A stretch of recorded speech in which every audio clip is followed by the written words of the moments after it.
Cable car live. 49ers, Cardinals decided to head down to street level this time. On our way down to the Dolphin Club. Perfect to talk 49ers, Cardinals, the two most beaten up teams in the league. The difference being that the Cardinals got more injured this week and the 49ers have been getting healthier. Obviously, San Francisco won this game back in week 3. That was with Mac Jones at quarterback. Now it's going to be up to Brock Purdy to get the job done with Ricky Pearsall, George Kittle, Christian McCaffrey. Those guys have only been together on the field for one drive this year. It was a 95-yard touchdown march against the Seattle Seahawks. I want to look back up Russian Hill. This is the famous Rice-A-Roni cable car track shot. You saw the cable car at the start of the show. If you cross over here to the middle of the tracks, we're going to stand in the middle of the tracks. I'm going to be a crazy tourist. Better get out of the way. Car coming. Not a cable car, but you could see down toward Alcatraz and Aquatic Park. Now, the Cardinals are not a great team, but they've lost a lot of games by not a lot of points, and then they turned around and they beat the Cowboys by 10. That was an interesting result, but Dallas doesn't have a defense, right? Jacoby Brissett has made Arizona's offense better passing-wise. Like the drop-back efficiency is higher with Jacoby than it was with Kyler Murray, and I think that's significant. I think it's something to look at when you compare the Week 3 matchup with this one. Two different quarterbacks in this game, right? It was Mac against Kyler Murray. This time it's going to be Brock Purdy against Jacoby Brissett. Are we going to automatically see 30-plus points from the 49ers now that Purdy and Pearsall are back? I think that the goal for San Francisco over the course of the next 4 weeks is to build up into a consistent 30-point team. We talk about elite offense. I'm not sure if the very first week back that's going to happen. Maybe it will. I'm excited to see how quickly Ricky Pearsall is integrated into the 49ers system here. Sometimes when receivers come back, they're decoys in that first game. They're not on the heavy snap track or on the heavy target track, but maybe it will be different with Ricky Pearsall in this one. The point is, though, that the 49ers have so many different weapons.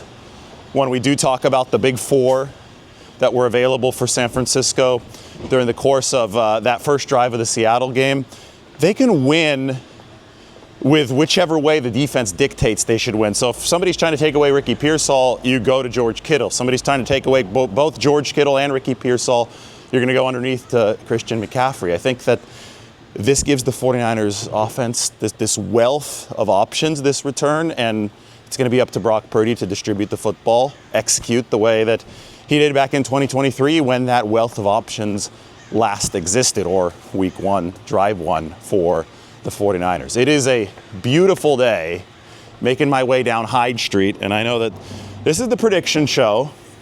We don't have to go crazy with this one because we know that the Cardinals aren't a great team. Lost a lot of games consecutively before beating the Cowboys. Then they lost 44-22 to the Seahawks last week. That Seattle Rams game, they're saying it's going to feed families this weekend.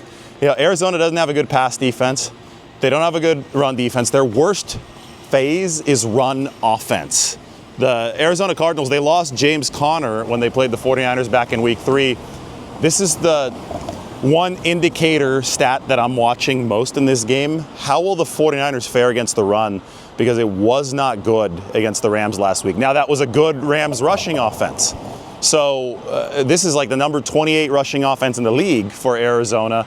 If the 49ers, who return Alfred Collins this week, if they succeed against the run, there's still hope this defense can play salvaging level football over the course of the back half of this season. If they give up a ton on the ground, even with Alfred Collins back, it's going to be oh boy time. It's going to be time to say, well, maybe Michael and his ACL injury was indeed the straw that broke the camel's back.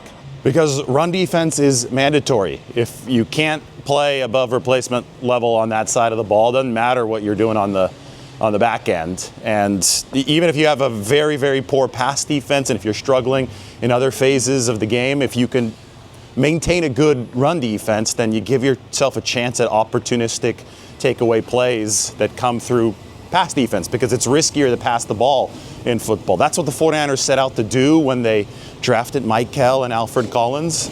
and they've lost one of those guys. They've also, I think, just gotten better rallying to the football as a whole, so maybe that's what allows them to overcome that loss of Michael Williams, but the run defense has to play up to par to close this season. All right, we have made it to the Buena Vista. Yes, the home of the Irish coffee. That means that it's time for our 49ers prediction, but not until after you listen to my radio spot on 95.7 The Game. We'll have the prediction at the very end. Good afternoon. I'm happy it stopped raining, got some sun, and I heard it's actually going to be raining in Arizona. They have a roof there, so that shouldn't be an issue for the game, but just funny that I guess this storm is hitting the whole western U.S., even Arizona, so we'll be heading down there. And Pearsall and Purdy both going to be back. You know, they played against each other in high school. Purdy's team dropped 70 on Pearsall's team, but Ricky had like 200 receiving yards, so it was okay. But they lit it up that night, though, however long ago, probably 7-8 years ago. David, let's dive right into both of those players, actually. And I get that the quarterback's a little different, right? There's no snap count on a quarterback, so I get that they're going to try to unleash Brock. But what about Ricky? What are your expectations for him in terms of being able to hit the ground running coming off of this injury? You know, normally when a receiver comes back, it takes a week or two for them just to get reintegrated fully into the offense. This might be different just because both Ricky and Brock have been out for a while, but Brock has been at practice, so I don't know. I think that they're fully stocked offensively minus Brandon Ayuk at this point.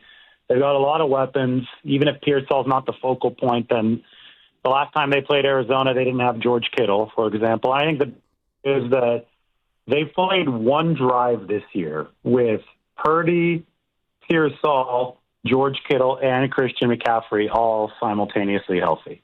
And that one drive was a 95-yard touchdown drive against Seattle. And at the time, I think that a lot of people weren't registering how good the Seahawks were, but I think heading into that game, we said that this was a really good defensive front, had a chance to be a top 5 defense.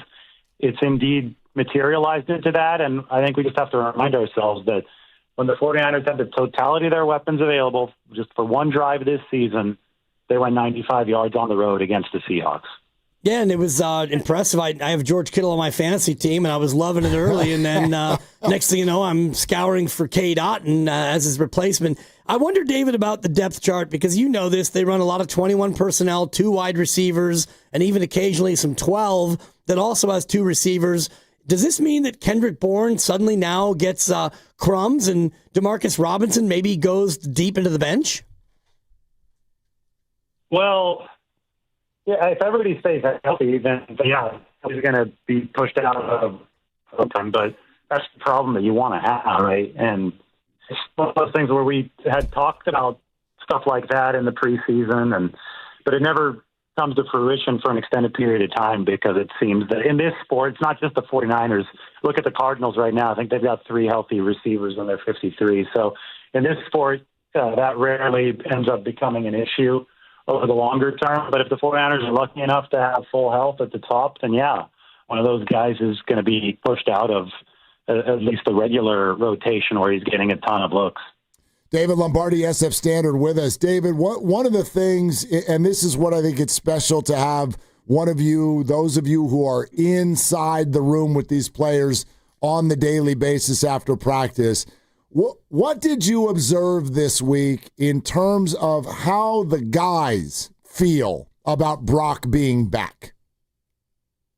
I think people are really excited about Purdy being back. I mean, this is their starting quarterback, and that's important in this league, especially somebody who's been as successful as him. I have to remind people on social media that ever since Brock Purdy joined the league in 2022, he's been the most efficient quarterback in football.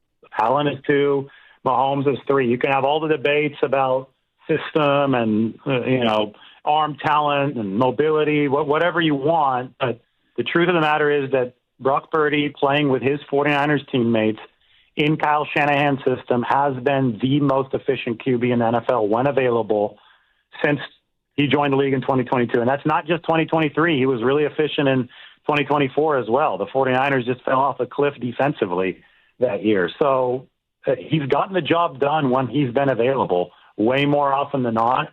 Guys in a football locker room recognize that, and they always were best option in there. So the 49ers, it's business-like. That's what they feel. And all of this drama and noise, I mean, this has been also artificially created on the outside. They signed Mac Jones to be a good backup, and he's been a good backup for them. Mac, the whole time, he's waiting for Brock to come back. Mac has not had designs on grabbing the starting job this year. He knows that he's in a similar position as Sam Darnold was back in 2023, where if he puts good stuff on tape, maybe he gets an opportunity somewhere else next year. I know he's under contract with the 49ers, but obviously a trade can happen. And one main thing, if you want to talk about the vibe in the building, the QB room, those guys really like each other. They really get along. It's not just Brock and Mac, it's also Adrian Martinez, and they're all around the same age. If you talk to any of them, they say that they have a really good time. Mick Lombardi is a younger quarterbacks coach as well. There just seems to be a really uplifting, positive dynamic in the quarterback room. And the only reason that I bring it up is because it is literally the polar opposite of the online and media discourse that's been manufactured around the situation. None of what's being talked about on the outside is being talked about in the 49ers building. There's a lot of situations where the media and social media is off as far as what's actually happening in the building. I have never seen anything as off as this. It's 180 degrees polar opposite. Well, there's nothing nebulous about the contracts and the reality that he's the franchise guy, and Mac has even said as much repeatedly. I wonder, David, what you think hypothetically they might be able to get for Mac Jones, considering what he put on tape. What could they command in the offseason if a team was really covetous? Well, you'd think that it starts with a 2. That's been the price in the past for situations like this, a second-round pick. But if he has to play some more, because remember, they're not fully out of the woods with the toe yet. It's one of the trickiest injuries that there is. It's probably not going to be 100%. They think they got it to a place where Brock is going to be able to stay in. But as we know, that the plan has not very often been what's actually happened to the 49ers this year. I mean, it's gone so far off the rails, and somehow they're still 6-4. But say that Mac has to play some more, say that he notches a few more big wins, maybe that asking price can increase for the 49ers. I don't know, but maybe they want to keep him into next year. They're going to have some options. They were able to build that into the contract. I don't know if there was a tacit agreement that he'd be traded if there was value and if there was demand for him to be a starter elsewhere. That could have very well been the case. It's obviously something the 49ers and Jones and his agent aren't going to talk about, but sometimes that can happen, because when I saw a 2-year deal, that really made me scratch my head, right? I mean, that's a lot of team control here, but maybe that team control is only there so the 49ers can recoup a higher draft pick in case Mac Jones' value is what we think it's going to be on the market. David, I want to ask you a couple of other side of the ball questions, and one of them is just, do you think Diamador Lenore is playing Sunday? I'm not sure about that. They were talking MRI today. That's never a overly optimistic thing. I mean, Shanahan said it was just tightness, but he wasn't able to go on Friday. It suffered it during a drill on Thursday, and I think the 49ers formula now, regardless of who else you lose on defense, if you have to play with 10 guys on defense, the defense has fallen off such a cliff at this point that this has to be a ball-hogging offensive performance for the 49ers week in and week out, no matter what happens. That's the mentality they have to go in this with. So if it's no Diamador Lenore, then that's the third and final foundational pillar of the defense to fall this year. You've already lost Bosa. You've already lost Warner. It would be Darrell Luter Jr. in his place, but it might be the week where you can actually shoulder that kind of loss, because the Cardinals don't have Marvin Harrison Jr., they don't have Zay Jones, they don't have Simi Fehoko. I mean, they're down to Michael Wilson and Greg Dortch at receivers. So I think that this might be the one week where the 49ers could play ball with yet another one of these defensive injuries. But regardless, they have to control the ball offensively. They have to do what they didn't do against the Rams. I know the opponent's worse, but the formula is the same, and that is 40 minutes of possession, keep the ball away, keep the defense on the sideline, score over 30 points, and then you should win the majority of your games the rest of this season. You might see some trouble against the Colts with that formula. You'll probably see some trouble against the Seahawks with that formula. But against every other team on this schedule, they can win if they follow that formula, and they have the offensive firepower to do it. Okay, so let's go there, because I know Robert Saleh said this week down at camp, which is to say if that offense does play well, and David, this team does end up in the playoffs, he believes that by then this defensive group, haggard though it may be, can be up to snuff and they can compete at a high level. Do you buy that? Well, I think he's saying that within the context of what he knows the offense can be. If you have got an elite offense, if you're top 2, top 3 offense, and I think the 49ers really believe that they can get to that level with their guys back, to compete in the playoffs, your defense only needs to be at like number 20. Efficiency-wise, it doesn't need to be a top. It could be a below-average defense. What you can't have is a bottom barrel unit. What you need the basic framework in place, and that means solid against the run, so you don't get run out of the building. And then even if you're leaking oil everywhere else, just have the ability to reach deep into the bag of tricks and make it 2 or 3 high leverage stops a game. That's the luxury of having an offense that could put up 30 plus at any time. Is that you don't need that much from the defense. And I think that so it's all relative, right? On a team like the Denver Broncos, who are barely skating by, even though they have the best defense or one of the best defenses in the league, that would be a horrific defense. But in the context of the 49ers, who have an offense that's a lot better than Denver's, they don't need a top 5 defense. They don't even need a top 15 defense, in my opinion. I think they just need to stabilize this and get it to around number 20, maybe even 23, 24, just so it's not 29, 30, 31, or 32. And I think that they've got a shot. And I think that's what Robert Saleh's talking about. And I think, yes, I do think that's possible. I do think that the hardest times when you lose superstars are the time, like right after you lose them, because everything was planned around them. Guys were used to playing with them. Fred Warner was taken away a third of the field just with his height, and then his intelligence would take away another third of the field. So guys now have to adapt to life without them. So every successive week, they should be doing a better job of that. And every successive week, they're also getting more experienced in general in the NFL, and Saleh's having a chance to coach them up. So getting it up to number 20, to me, that doesn't seem like that tall of a task. I think that's why Robert sounds so confident. You're listening to 95.7 The Game, KGMZ FM and HD1 San Francisco and Odyssey Sports Station in the home of the Golden State Warriors and Valkyries, always live on the free Odyssey app, coming to you live from the Laughing Monk Studios. It's also a Football Friday presented by Merit America. Visit them at meritamerica.org/super. David, you talked about the defense really struggling of late, and I can't help but look at D. Winters. What do you see from D that has caused him to really slide back so far? That's a really good question. I've been wondering that for a few weeks because he was really good out of the gate the first 2 weeks. And then the play dropped off. And, that coincides with Nick Bosa getting hurt. I think, the whole defense, they were number 4 the first 2 weeks in the efficiency rankings, and they've been number 28 or 29 since then. So the clear delineation point of the slide of this defense was the Nick Bosa injury, which happened against Arizona, actually, in week 3. I think that Fred was also a massive injury, but when we look at the pass rushing plan that the 49ers had those first couple weeks with Bosa, Huff, Yetur Gross-Matos, all those guys, they were coming in hot on that NASCAR package. I think the back 7 had it really nice. And as soon as Bosa got hurt, and I know that Yetur has been limited throughout this, even when he's been available, now he's not available, I think that really, really made life harder on the linebacker level. I know that D's been on and off the injury report as well, so you have to wonder if he's fully healthy during these games.